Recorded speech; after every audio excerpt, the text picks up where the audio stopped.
आप सभी को मेरा नमस्कार। तो दोस्तों, आज मैं आपके लिए इस वीडियो में तुलसी माता की कहानी लेकर आई हूँ। तो प्रेम से बोलिए तुलसी महारानी की जय हो।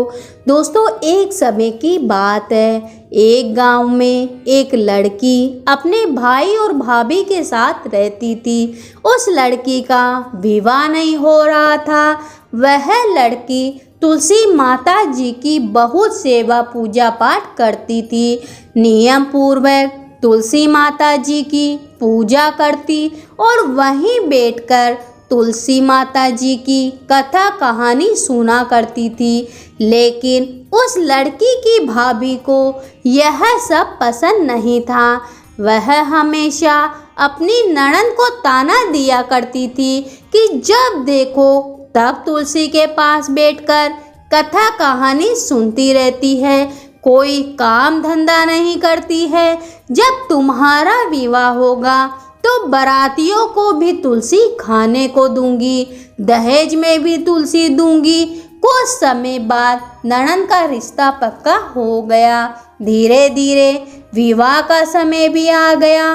लेकिन जैसा भाभी ने कहा वैसा ही उसने किया। उसने तुलसी का गमला बारातियों के आगे फोड़कर खाने के लिए दे दिया।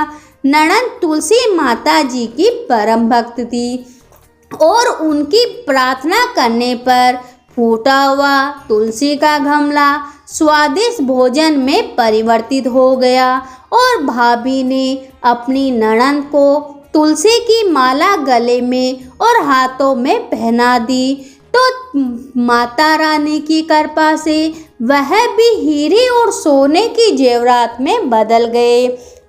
वस्त्रों की जगह भाभी ने जनेऊ रख दिया, जो सुंदर रेशमी वस्त्र में बदल गए।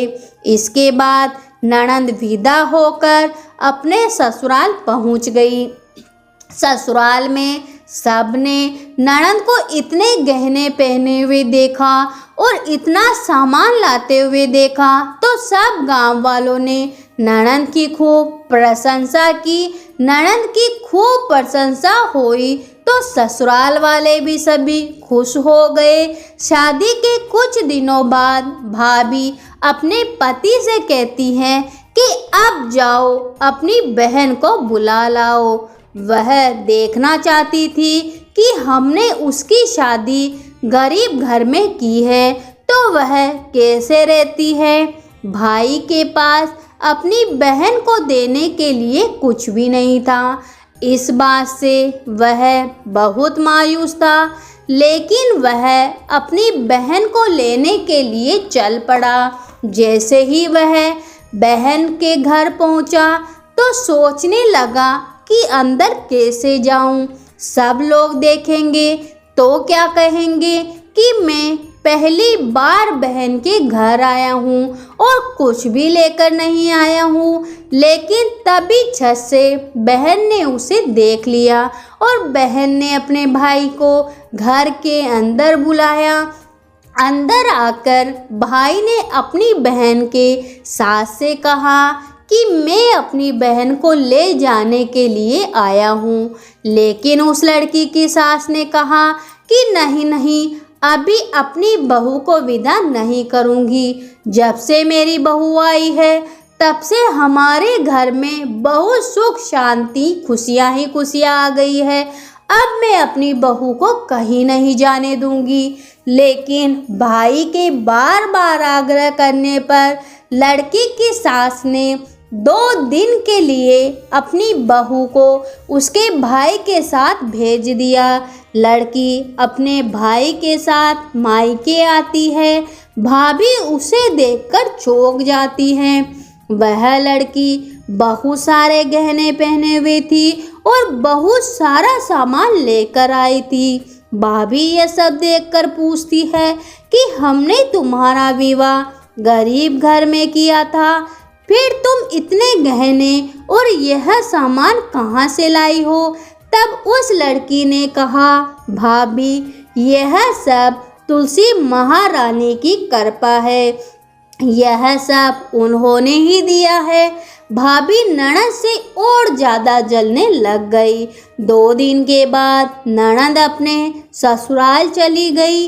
इसके बाद भाभी अपनी बेटी को भी तुलसी माता जी की पूजा पाठ करने को कहती है कि तुम भी तुलसी माता जी की पूजा करो, नित्य नियम निभाओ। देखो तुम्हारी बुआ तुलसी माता जी की पूजा करने से उसे सब कुछ मिल गया है। अगर तुम भी तुलसी माता की पूजा करोगी तो तुम्हें भी सब कुछ मिल जाएगा। लेकिन उसकी बेटी का मन पूजा में नहीं लगता था और वह तुलसी माता जी की पूजा मन से भी नहीं किया करती थी। लेकिन भाभी जबरदस्ती उससे पूजा करवाया करती थी। भाई की लड़की की भी शादी तय हो गई। धीरे धीरे उसकी शादी का समय भी आ गया। तब भाभी ने जैसा व्यवहार अपनी ननद के साथ किया, लेकिन वैसा ही व्यवहार अपनी बेटी के साथ भी किया। लेकिन उस समय कुछ नहीं बदला, क्योंकि उसकी बेटी ने कभी पूजा पाठ सच्चे मन से नहीं की। लड़की अपने ससुराल चली जाती है। वहाँ उस लड़की की बहुत बुराई होती है। सब गांव वाले उस लड़की और उसकी माँ की बहुत बुराई करते हैं। कुछ दिनों के बाद उसकी माँ अपने पति से कहती है कि जाओ मेरी बेटी को ले आओ।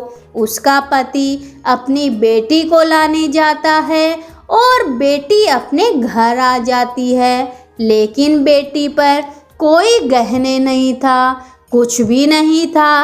वह तो बहुत ही ज़्यादा गरीब हालत में थी। तो भाभी यह सब देखकर कहती है कि तुमने अपनी बहन का विवाह तो अच्छे घर में किया था, वह देखो कितनी अमीर है, और आपने मेरी बेटी का विवाह गरीब घर में करवा दिया। तब भाई ने कहा, मेरी बहन ने तुलसी माता जी की पूजा कथा मन से और श्रद्धा से की है, तो उसे उसका फल मिल गया है। और तुम्हारी बेटी ने तुलसी माता जी की पूजा कथा मन से नहीं करी, तो उसको वैसा फल मिला है। जो जैसा करता है उसको वैसा ही फल मिलता है। इसमें किसी की कोई गलती नहीं होती है। तुलसी माता जी ने अपने भक्त को सारी मनोकामना भक्त की पूरी करते हैं। इस तरह भाभी अपनी हार पे अपने पछतावे पर रोने लगती है और तुलसी माता से क्षमा मांगती है कि हे तुलसी महारानी, मुझे माफ़ कर दीजिए। मैंने अपनी ननद को हमेशा परेशान किया है और उसी को देखकर मैंने अपनी बेटी को भी ज़बरदस्ती आपकी पूजा पाठ करने को कहा है। फिर वह भाभी उनसे माफ़ी मांगती है। इस तरह भाभी भी तुलसी माता जी की पूजा पाठ करने लग जाती है। हे तुलसी मैया, जैसा आपने उस ननद के साथ किया वैसे सबके साथ करना। जैसे भाभी और उसकी बेटी के साथ किया वैसा किसी के साथ मत करना। कहानी सुनने वाले, हुकारा भरने वाले सबकी मनोकामना पूरी करना। सब पे अपना आशीर्वाद बनाए रखना। तो प्रेम से बोलिए तुलसी माता जी की जय हो।